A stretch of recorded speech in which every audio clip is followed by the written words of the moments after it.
This is Lama Tantrapa with the Secrets of Qigong Masters, the talk show brought to you by Academy of Qidao, the first and only school in the world offering professional education in Tai Chi and Qigong coaching. To find out about the programs at Academy of Qidao and to learn how you too can become a certified Tai Chi or Qigong coach, please visit qigongcoaching.com. This show is also brought to you by Mastery Magazine, sponsoring the Summit of Qigong Masters that brings to you some of the top experts in Qigong in North America. To enjoy watching the video interviews with them, please go to qigongmasters.com. Tonight, I'm delighted to introduce to you Kim Eng, the life partner and associate of Eckhart Tolle, the author of best-selling books Power of Now and A New Earth, who travels with him extensively taking around the world. We recorded this interview at the retreat on Maui that she co-presented with Eckhart. Born in Vancouver, Canada, his spiritual path began in the early 1980s. She met Eckhart Tolle in 1998 and soon after went through a transformational spiritual experience while attending one of his retreats. After 7 years of intense spiritual training, she began counseling and showing others how to discover their own inner teacher healer. As Eckhart Tolle's teaching partner, Kim has helped translate his ideas into structured practice. Being a counselor and spiritual teacher, she has developed her own teaching modality, which is aimed at the transformation of consciousness through the integration of spirit, mind, and body. Her presence through movement workshops focus on integration of body, mind, and spirit. Thank you, Kim, for taking the time to give this interview for our talk show. I really appreciate having you. Thank you. I really enjoyed your workshop. The topic of the workshop was presence through movement. Right? Presence through movement, that's presence right. Movement. I enjoyed having you, both of you. Oh, that was fantastic. And then, of course, it was also full of surprises in terms of the yin yoga aspect of it and some Qigong practice woven into it. Would you share with our listeners how you developed this type of workshop, or how did you come to practice these disciplines yourself? Actually, through sitting meditation. I used to do a lot of sitting meditation. Just sit there in stillness. And after several years of sitting meditation, I was so still internally, and then suddenly I felt an energy arise in me, and I just started moving. Spontaneous movement. Spontaneous movement. And other people would see this, and they actually said, "Do you do Tai Chi or Qigong?" And I said, "No, I don't." And then I also would do yoga poses that I would hold for a long time. You heard me tell the story of getting my thighs. Right.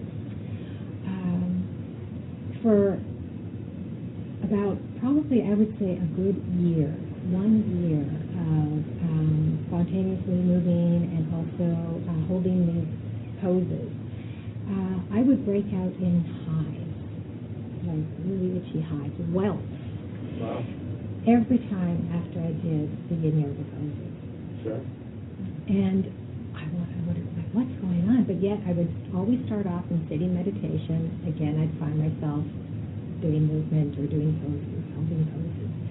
And I just follow the energy. It was almost like I couldn't stop myself, because you're just still, and from stillness the energy arises, and then you move, because when my commitment is to stillness, that's where you just live from, you move from, you speak from. So after, I would say a good 6 months into this, I kind of shared with Eckhart, I said, I don't know what's going on with my body, but I've been doing these poses for now, I don't know if it was 6 months or 3 months, but it was a long time before I actually shared it with anyone, that I had would break out in hives because I didn't know what was going on. And he said to me, perhaps it's your pain body. I mean, you're more and more aware, and pain body that lives in the body, it's energy, so it has to find its way to release. The moment he said that, it was just like that click, yes. Like it felt right what he said. Right. But I continued, because I loved to do sitting meditation. So it was never a plan to do a yin yoga pose first, or do any Qigong, or any Tai Chi. It was always that I'm sitting, and then I'd move. So I continued that for like a whole year, and I'd break out in hives for literally a whole year, every day. So you broke out in hives after doing yoga poses, but not Qigong practices? Qigong, no, I didn't. Oh. Not with Qigong. I did with, when you're in the yin yoga poses, it's quite because when you relax the body as you experience, you actually open up the hip joints, you get into the connective tissues, and whatever energy was there, it would release. Yeah. I also believe that Qigong can perhaps do the same thing, but that just wasn't my experience. Because Qigong, when I am in that state of Qigong, it's the same thing. The Qigong state is the state of stillness. Exactly. So anything can happen as a result of doing that. It just so happened that, three different modalities was kind of being moved through me. And for some reason, I don't know why, and it's almost like I don't even care to know why. It was just happening. And when it was also freeing at the same time, because you can feel an energy release. Of course. When I was in Qigong, when I would do the Qigong, it was this beautiful state of just going with the flow. Whereas the yin yoga was more of a releasing for my body. But the Qigong was tapping into this energy and just allowing the energy to move me was so poetic. The yin yoga felt like more of a body healing, where you're actually working with tissue, connective, like the connective tissue, right. joints. And the Qigong, when I was doing the Qigong, it was like on a level of energy. It was an energy clearing, where the yin yoga was more of a body clearing, actually holding the energy in the body. And Qigong was more of this, the subtle energy that we just hold on the ground that vibrates. It's in us, but it also extends beyond the body. Sure. So it felt like that field was being cleansed and cleared with Qigong. How about Tai Chi? You mentioned that you also practice Tai Chi. Yes, that felt like a real poetic dance. Like it just felt an expression of consciousness. The dynamic manifestation of stillness. Yeah. Yeah. Sounds like an oxymoron, doesn't it? Dynamic manifestation of stillness. So how do you reconcile this type of polarity between stillness on one hand and movement on the other hand? Or, like I asked you during the workshop, this question, how do you reconcile the idea of being present in the moment, on one hand, where the time appears to stand still, and on the other hand, realizing that movement is the process of change unfolding through time. Yes, because you're mixing that which is formless, which is stillness, Yes. which is the underlying consciousness in all things. And from this stillness, from the formless dimension of consciousness, arises form. So form arises in consciousness, and it's just the expression. So it doesn't mean that the form is without stillness. It arises from stillness, so it's still there, And movement, when it happens out of that place of stillness, you can feel it, and you can sense into it. You can even see the difference between a movement out of stillness and a movement out of mind, a thought. Attachment to form. An attachment to form. Definitely. That's exactly why I mentioned here I always prefer to practice Qigong with a focus on the essence of energy art rather than the form. So I don't even do forms. And of course, Qigong state, if we understand that it's a state of consciousness in which we can perceive the flow of Qi, Yes. that requires a different state of mind than our ordinary state of mind if we ordinarily focus on forms. That's right. Yes, the ordinary state of mind is that habitual thinking mind. So how do you make it so that the ordinary state of mind would become the state of mind that focuses on essence? How do you bring more of that quality of consciousness into your day-to-day? How do I personally do it? To bring it in? Well, now it's a dropping right into the formless. To actually, it's in me, I know it's in me, and it's just there. Like right now, this is my attention, even though I am speaking, even though I see you. My attention, at least, I would say, if I have to give a percentage,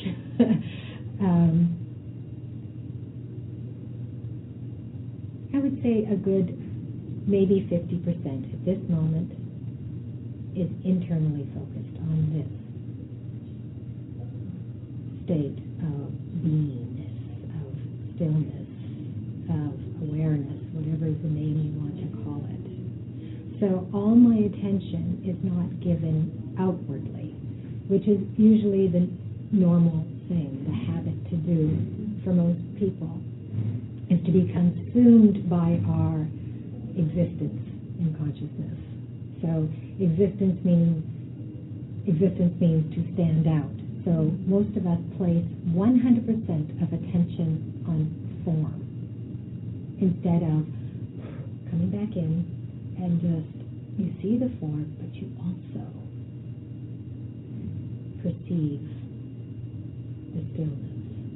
You sit into the stillness, you tap into the stillness. However, that only happened after years of meditation and years of having glimpses. And what I mean by glimpses is that we've also had that taste of stillness. It's just, sometimes it just comes like that and then it's gone. Right? Or sometimes it might last a day or two and then it's gone. So it's like a pendulum. As we awaken to ourselves spiritually, we kind of swing on this pendulum of going from, as you know, from the state of consciousness of the one life to being thrown back into the body and the ego and operating from that place. This is what I wrote in one of my books. I said that even after the most profound awakenings, we still have tendency to fall asleep. So enlightenment, from my point of view, wouldn't be achievement of a state in which we never start dreaming again, but rather the ability to reawaken on a more frequent and more regular basis. That's right. So it's a process of awakening rather than destination. That's right. What is your opinion about it? Well, in time, I agree with you 100%. When we look at if you take a look at from a period of years from when you first start your spiritual journey to at this moment, it appears like time. So I too went through the pendulum swing, like back and forth, and it's almost like we get sucked into the dream-like state. It's like we're so well, that's what we're used to. We didn't know anything before but this. So the growth, as just like a flower blooms, our consciousness, you can say, through the individual form is also awakening. So consciousness is awakening. There's not several consciousness. There's not like a billion people of consciousness. There's one consciousness, and consciousness is awakening through the individual forms. So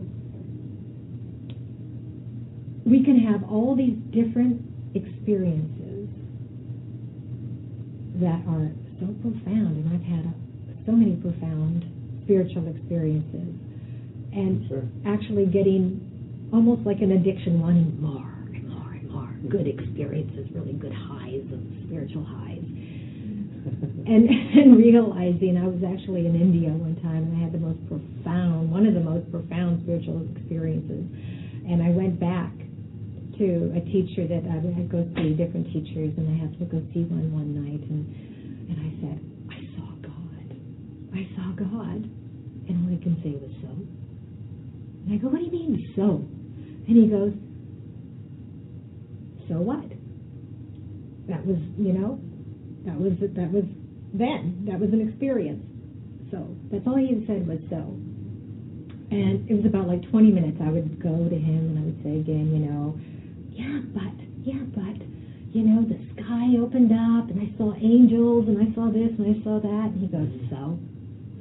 After 20 minutes, I finally got it, that no experience is it.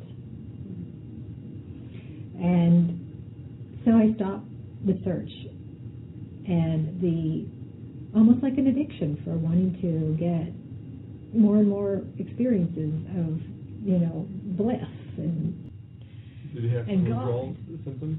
What's that? Did he have some withdrawal symptoms?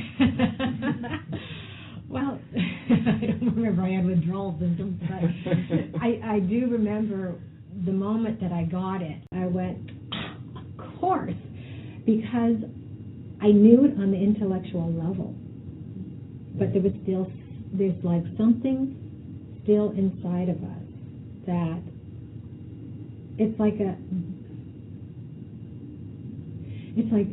like being an addict or addicted to something. Your mind may know something, your mind may know better to stop, but you can't, right? So it's almost like the body, it's like something just keeps on craving something until it clicks for you that not only now then the body and the mind can kind of work together. So it's almost like the body and the mind, when that moment that it clicked, I felt like as if my whole cellular structure changed, because it was now in alignment with truth. Or I would even go to the extent that I would say that there is no mind and body as separate things.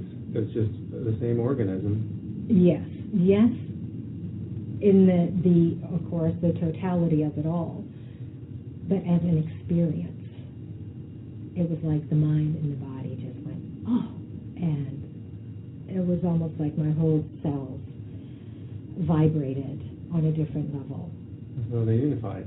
Yes. Integrated. Yes. That's fantastic. It's like when you go in that Qigong state and you're doing Qigong, it's like everything it's unified. It's like one. You're one. There's no separation. There's movement, yes. There's this body that you're watching move and you can feel it, but the energy that you feel within is the same energy that you can say is without. I mean, these are just words, and words are in duality. So it's pointing to something, but it's just one. It's the oneness of life.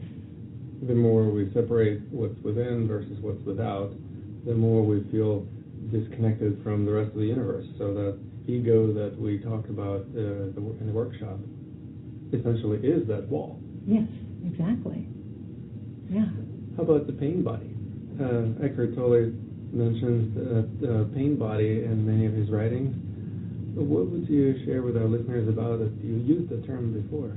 Yes, the pain body is the accumulation of old emotional wounds. Emotional wounds. Emotional wounds. Would you clarify that a little bit? Yes, okay.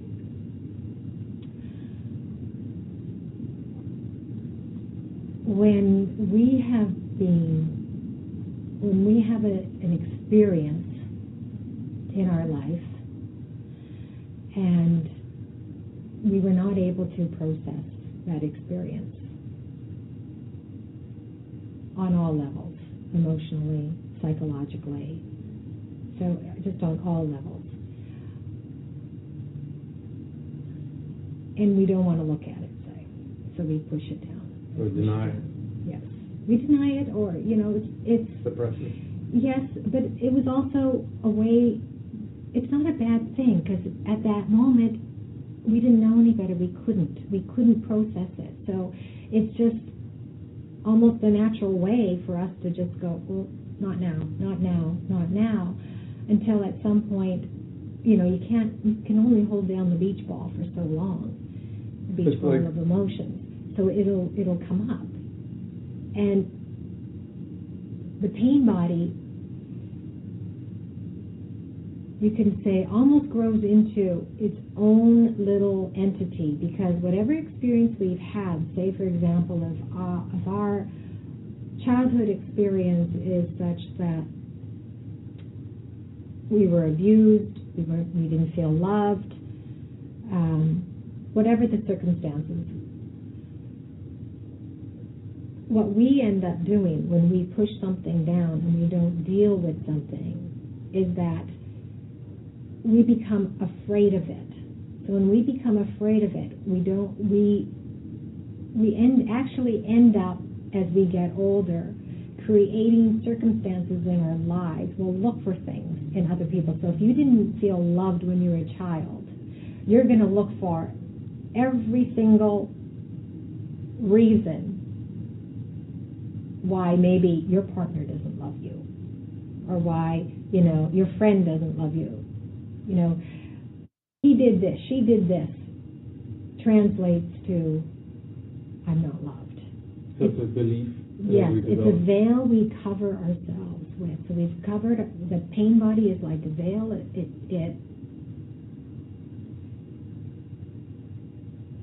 veils, it covers up who we really are. So we identify and attach ourselves to that one layer of that veil. Then another experience comes along. There's another veil. And another one. Just as I use the analogy of the bamboo flute, which is, if you could imagine a bamboo flute, and we all know the bamboo flute is, has it's a hole, the space in the center is what creates beautiful music. Without that space, then there would be no beautiful sounds to be made when life's breath blows through the bamboo flute. So this is our form. If our form, as a symbolic sort of meaning, is this bamboo flute. Okay.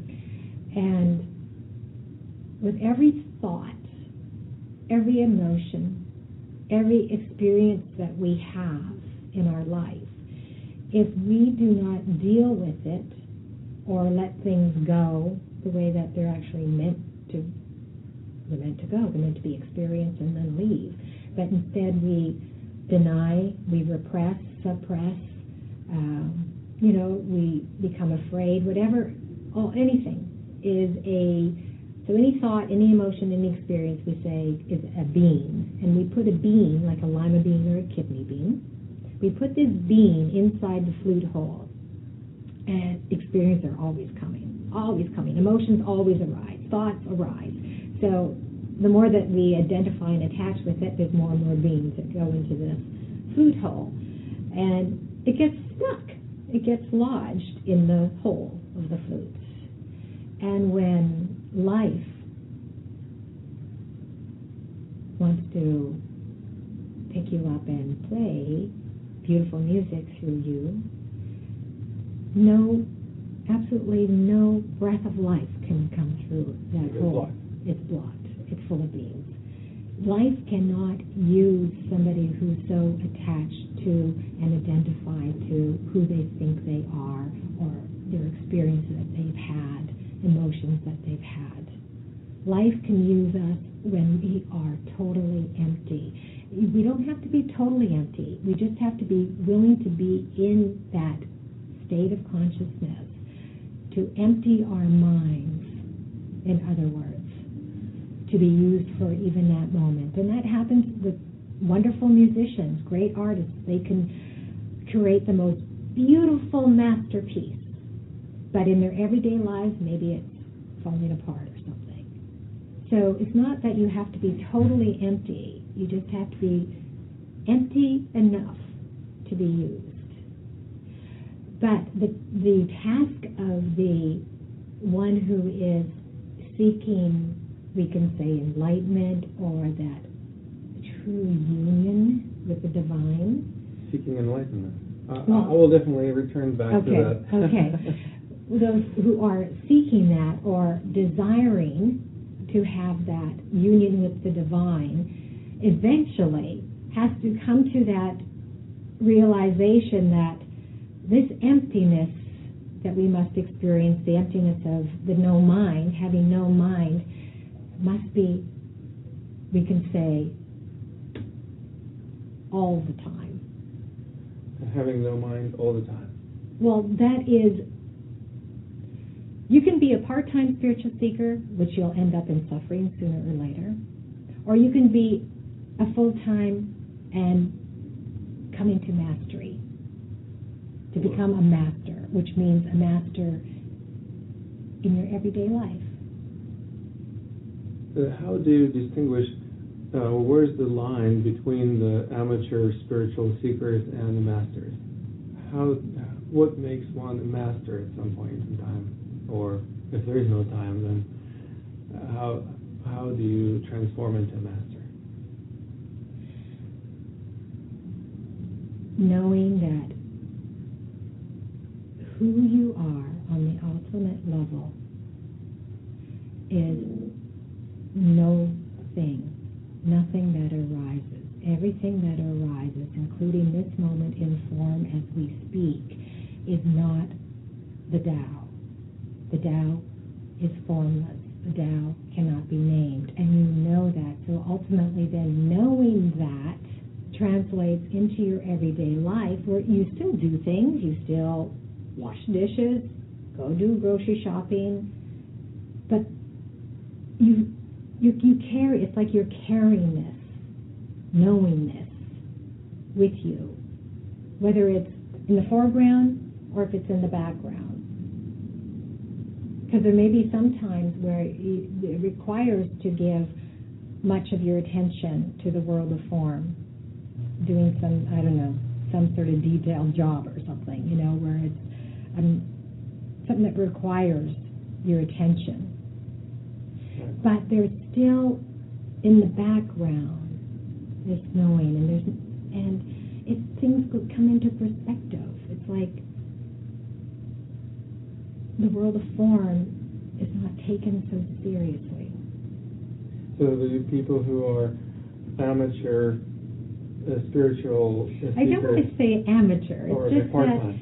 That, they when I go back and look at my own spiritual awakening, that process, there was still the desire to, even on that spiritual search, there was the desire to achieve something, achieve enlightenment, or, just that most of us, in fact, if not all of us, are seekers to some degree, whether we're seeking money, whether we're seeking fame, whether we're seeking a relationship, whether we're seeking God. But when we actually begin to seek God, we will still chase after God in all these spiritual experiences, and just like as if we were seeking money, until you realize you come to that place where you stop the search. And you no longer seek outside of you, but start the search inside of you. And then when you start the search inside of you, you deepen into that because it's right there. God is within. What you've been searching for is within. So you stop seeking and you just be. And when you just be, it's almost like, voila, it shows up. There it is. It's always been there. Yeah, one of the ways that I often explain this exact same idea is that there is often a gap, and almost everyone experiences this gap in the way of suffering. Yeah. The gap between the current state of affairs and the dream state of affairs. How we dream of experiencing something that we're not experiencing it right now. And so the greater the gap, the greater the degree of suffering. Yeah. And so essentially, by eliminating this gap, or at least minimizing it to a degree that it's very easily crossed over, we not only eliminate suffering, but we discover how much we are living a dream. Yeah, yeah. And how much we've the imposed awakening. our own suffering. We impose it on ourselves. Right, nobody is doing it to us. We're the ones who created the gap between the current state and the dream state.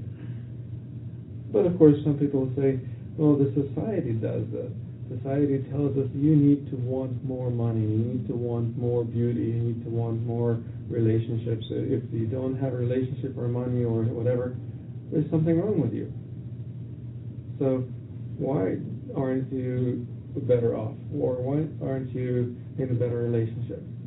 And that essentially instigates the search or the seeking of something that is not what is. Yeah. And so how would you share with our listeners your process of closing that gap? One would have to really want to close that gap. I mean, want it so much that it's a priority. That's why I spoke about part-time seekers. It's because going through what we can call this gradual awakening, we don't realize we're still pulled into that dreamlike state. We're still pulled into the illusion because we forget who we are. We haven't rooted in our true selves yet. So it's that pendulum that swings. Jesus said, you cannot,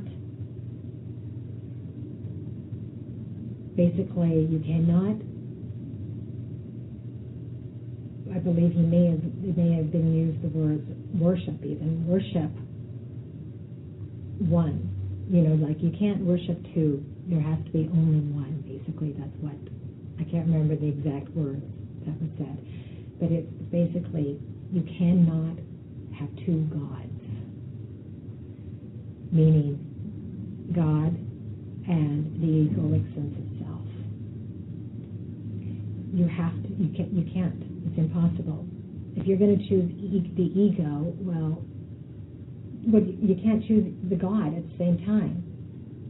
So you have to really want God and leave behind basically the ego. And how that happens is that we have to actually become aware of what exactly the ego is. What is it in you that is operating egoically? Because God is. God actually has no problem with the ego. Well, we don't know. No, it's empty. It's the formless dimension.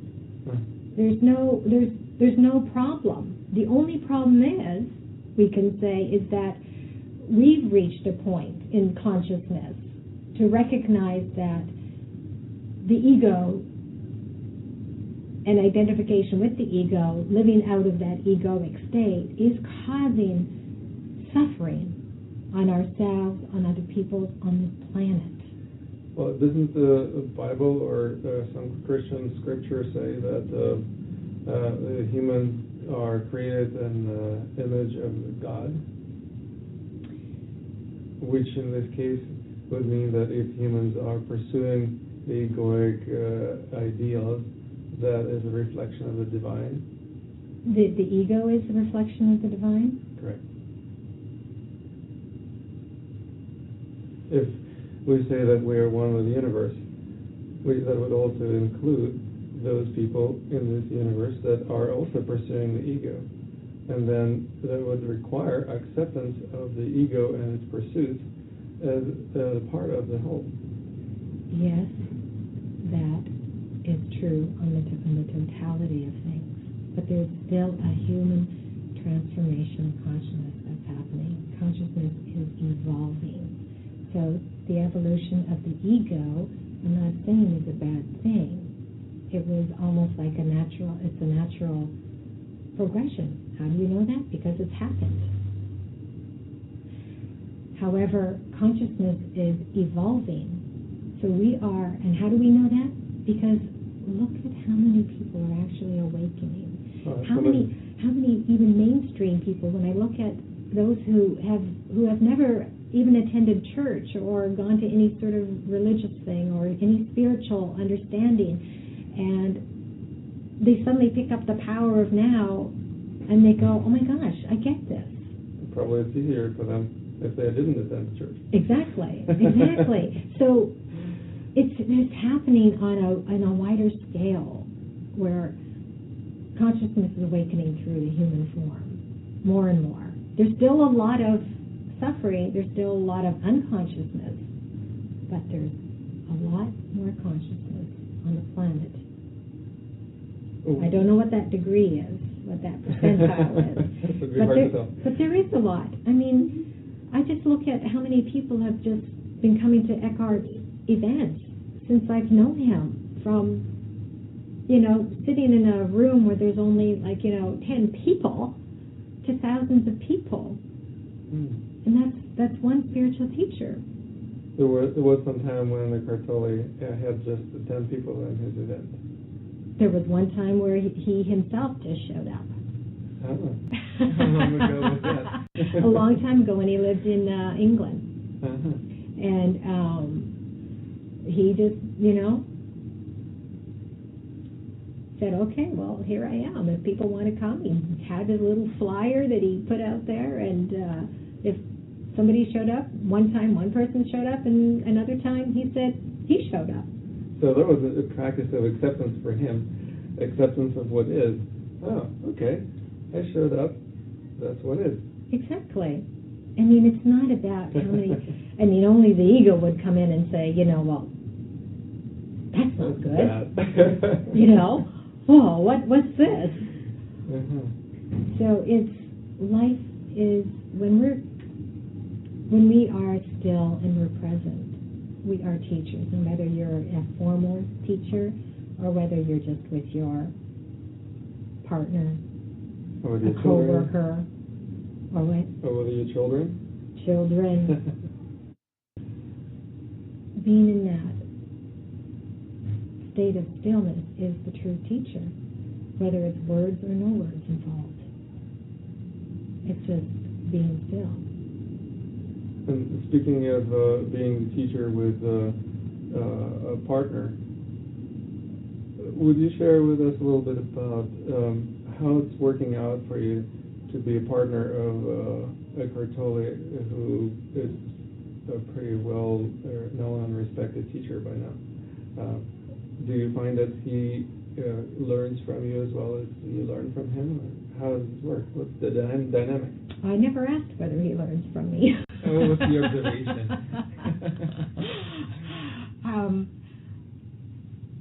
I'm from the view that life is our teacher, and we are all life.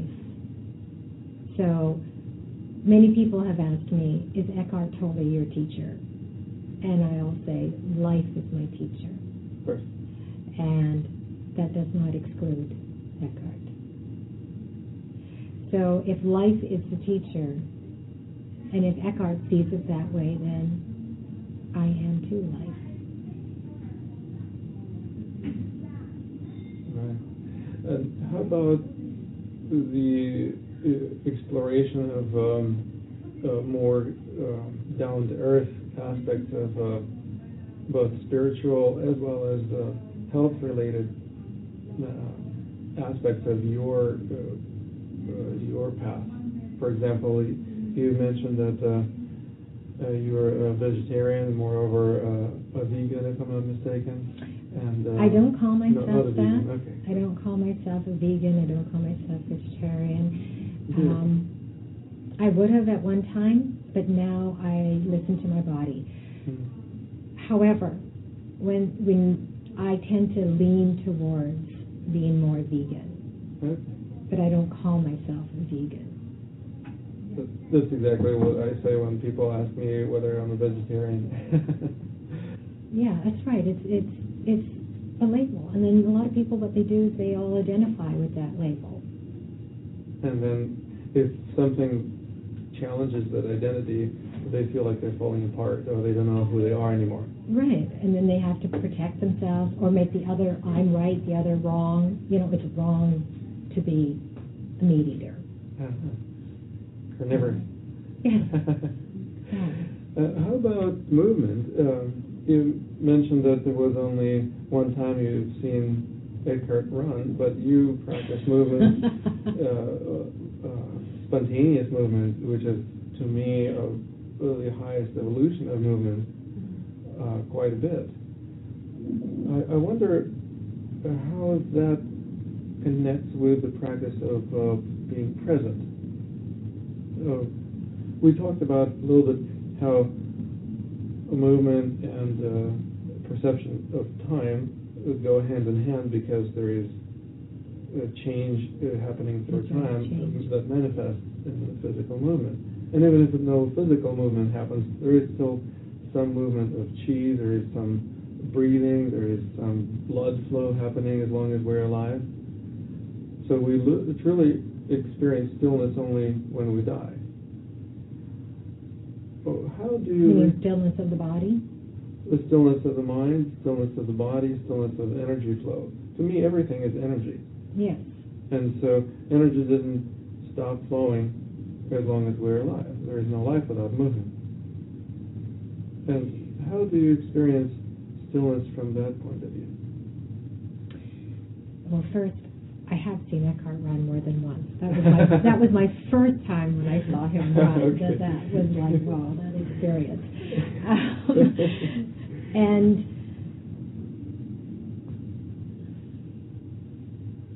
yes, so long as we are in form, we have a form which we call the body. The body itself, if you look under a microscope, is like 99% empty space. Of course. So and we appear to be solid, and that's through looking through a mind identification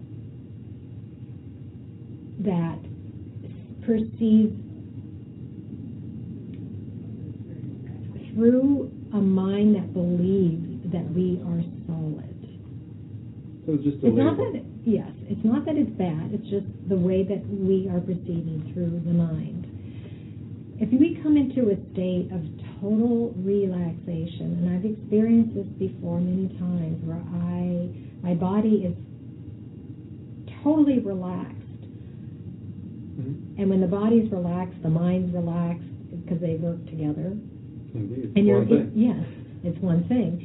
And you're in that state of stillness. I perceive the vibration of the energy, which appears to be solid form, but it's not solid. It's like seeing a shadow there, and it's all vibrating, but you don't see it as solid because it's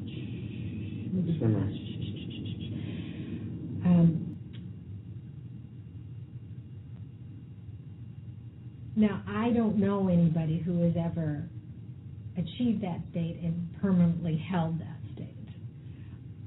I know I haven't, and I don't know of anyone else that has, but I know others who have experienced that and get that understanding and realize that.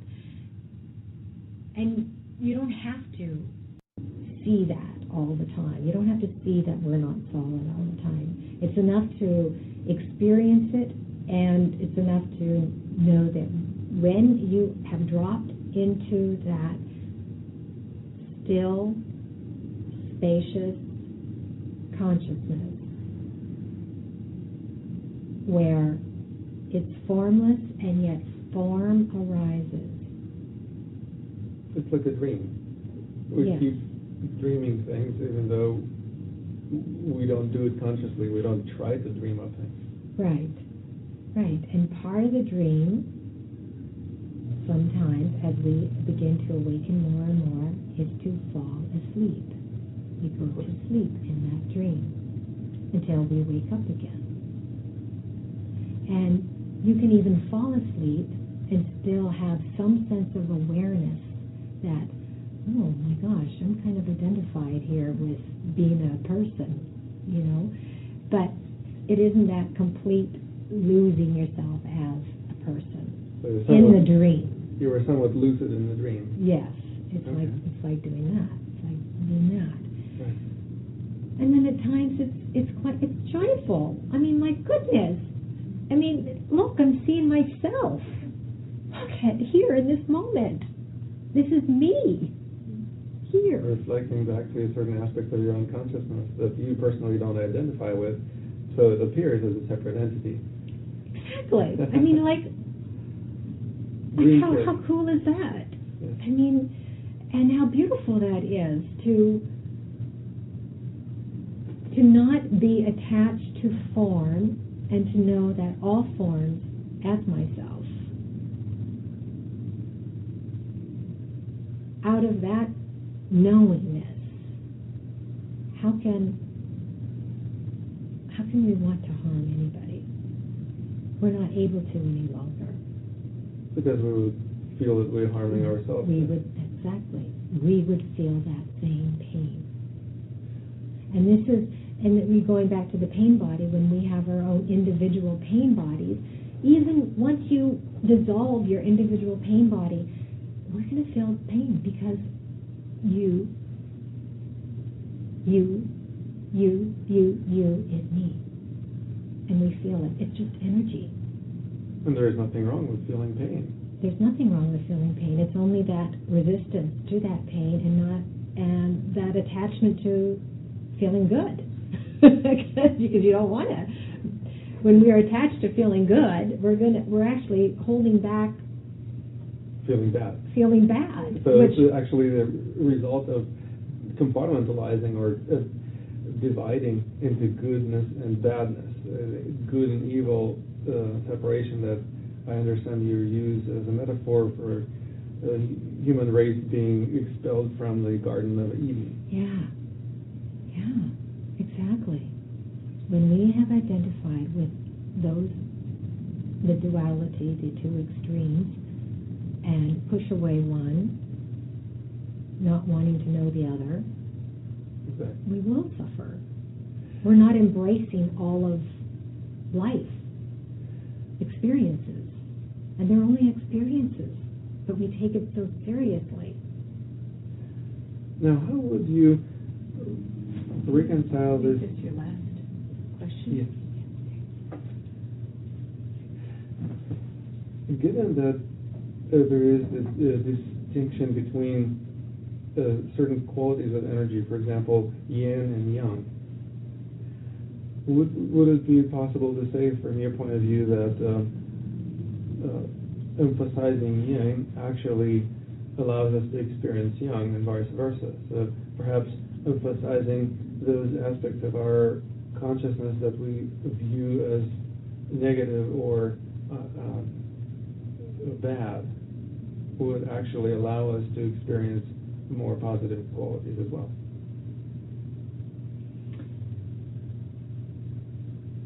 I would say if you have an attachment to either or whether you want more negative or more positive. You're being attached to form. Exactly.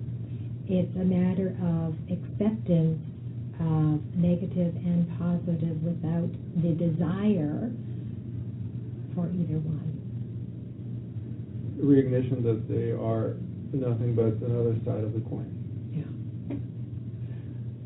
So that quest for awakening, or that great desire for becoming enlightened that you mentioned before.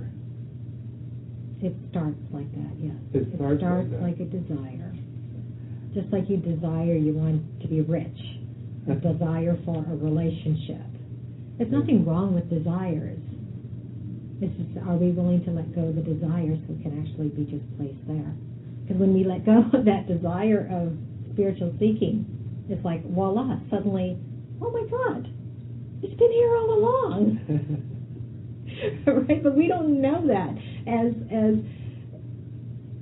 that momentum of the mind wanting to attach, climb onto whatever existence is there. We don't recognize that if we only let go, all we have and all we ever need is right here. We don't need anything more. Do you need $1 million right now, in this moment? No. What we think we don't have, what we think we need, is a figment of our imagination. It is very And much. the more we feel separated from that which we want, the greater The more the separation is. the That's more right. we suffer. And you suffer. And the more we suffer, perhaps the more we will be motivated to Exactly. to become enlightened. That's true. That's I've never exactly heard of anyone true. who would achieve enlightenment without having gone through a lot of suffering. Exactly. So that's why the desire and the search isn't a bad thing. It's just that it gets to exactly where we're going to go in the end. And that is to let it go. It's here, right here. It hasn't gone anywhere. It's here just and now. it's here, right now.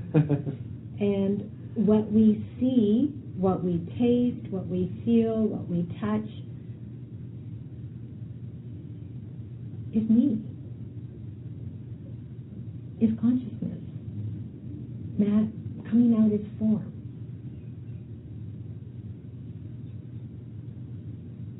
Indeed. And it's not the form. It's the paradox. It appears to be form. Exactly. It's a dream. Yeah, it's the paradox. It's like form and formlessness arise together. It's one. It's not two. It's always been one. Yet, that form is always the one that changes. What remains still, what doesn't change, is the formless. See how it's all like tied together, it's integrated. Of course. But as this human being or as a branch of a tree forgets that it is connected to the trunk, and the trunk is, has the roots, which is connected to earth, which is, in the earth is connected to, the universe, and the universe is, connected to formless, the essence of who we are, the vast void, or whatever you want to call it. But here we are thinking that, we're something really special, and we know it all, when, as human beings, we know so little. We're such a small fraction of the totality. How can we as human beings know the totality through the mind? You can know the totality, we can call it through your heart, through knowing, through sensing, but not in information, not as information, but just a knowing. Just like in order to feel chi, prana, your life force, you can read about it, but it's not it. You have to experience it. You have to feel it. And that's the closest we'll ever get to it, is feel it. As fish living in the ocean, we may not know how to quantify and explain water. The same living in the ocean of energy. Yeah. How can you? We have a hard time explaining what it is. We try all the time. We're always, I mean, there's so many pointers, but the pointers aren't it. You've got to step beyond those pointers. Just like the pointing to God, to the Tao, to stillness, pointing to even Qi. When you're working with somebody and they have never felt their inner body, this life force within them, it's just words to them, and they're trying to understand it through words, and you're saying, no, stop thinking about it. Start feeling. And most of the time, they've forgotten how to feel because they're so used to repressing all the other feelings that come along with being human, and that's emotions. So they stop feeling their emotions, they stop feeling their bodies, they just stop feeling. It's too painful to feel. It's too painful to feel. But they don't realize that this pain, it's not even really pain. If we don't name it and label it pain, it's a sensation. Sometimes strong, sometimes intense, but that's just like saying, there's a laughter and then there's a belly laughter, And it's just like there are sometimes, unpleasant experiences that's a little painful, but if we drop that label, it's like, oh, it's a little intense, and then other times it's like, whoa, okay, I got to breathe through this one, because it's almost like giving birth to something, you have to just breathe through it. And we've forgotten how to breathe through life. Most of us don't even, they breathe very shallowly. The chest barely rises, just like forgetting how to feel, stopping feeling. We stop breathing. And breathing is a cleansing. Every time we take a breath, it cleanses our bodies. It cleanses our energy field. If we can take that breath and that conscious, relaxed, and it just naturally deepens the more that we pay attention to our breath. It's amazing how it deepens.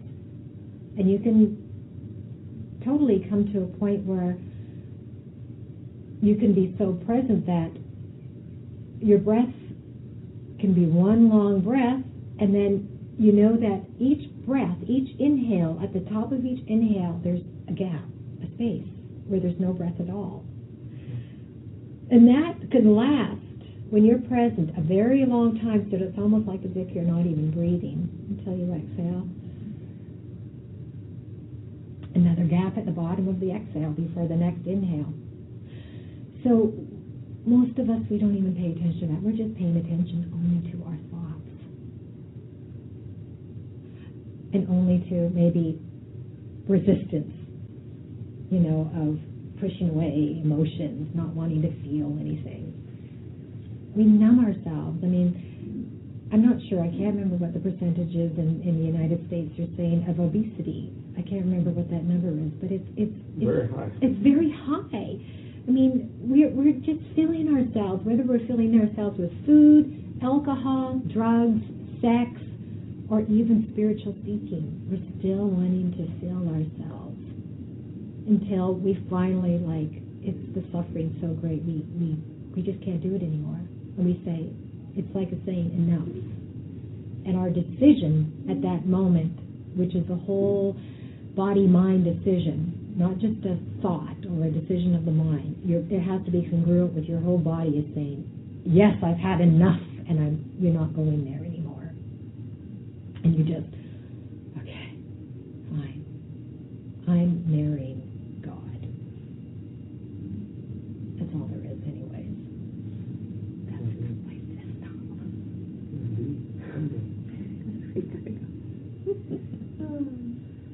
Thank you so much, Kim, for sharing with us a beautiful message, and I'm positive that many of our listeners would love to learn more about your teachings.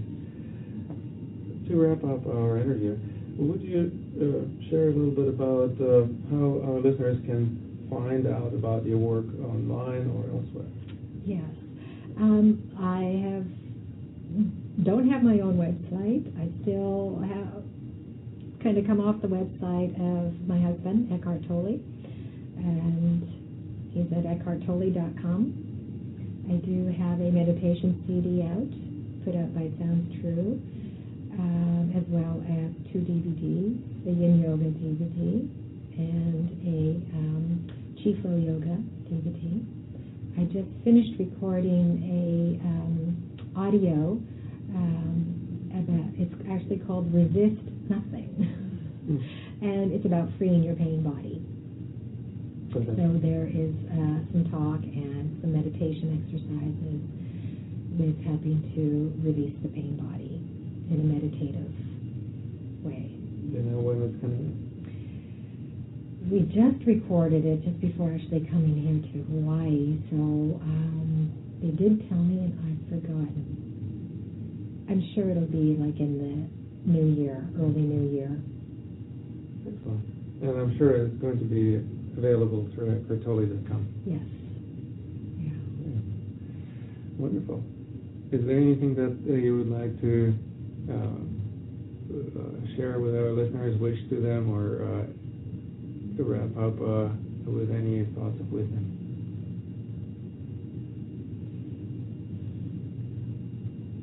Love. We just need to share love, more and more love. And that love comes from that stillness. That's the true love. That's the true peace that passes all understanding. And the more that we can awaken to ourselves in that, then we manifest that outwardly. And we'll have a new earth, because our state of consciousness is the new earth. If we have that connection with who we ultimately are on that level of consciousness that we can call divine essence, presence, stillness, the Tao, God, Spirit, then we are just in love. It's just love. And I would much rather play in a world of love than what's happening right now on the planet. And I know your listeners, because they're in fact listening to this, they're on that path of awakening, and everybody reaches it. You cannot help but reach it. Whether you reach it in this lifetime, we reach it, because that's the evolution of human consciousness. You have listened to another episode of The Secrets of Qigong Masters, the talk show brought to you by Academy of Qidao, the first and only school in the world offering professional education in Tai Chi and Qigong coaching. To find out about the programs at Academy of Qidao and to learn how you too can become a certified Qigong or Tai Chi coach, please go to qigongcoaching.com. This show is also brought to you by Mastery Magazine, the international e-zine dedicated to mastery in Qigong coaching and life that sponsors the Summit of Qigong Masters, bringing to you some of the top experts in Qigong in North America. To enjoy watching video interviews with them, please go to qigongmasters.com.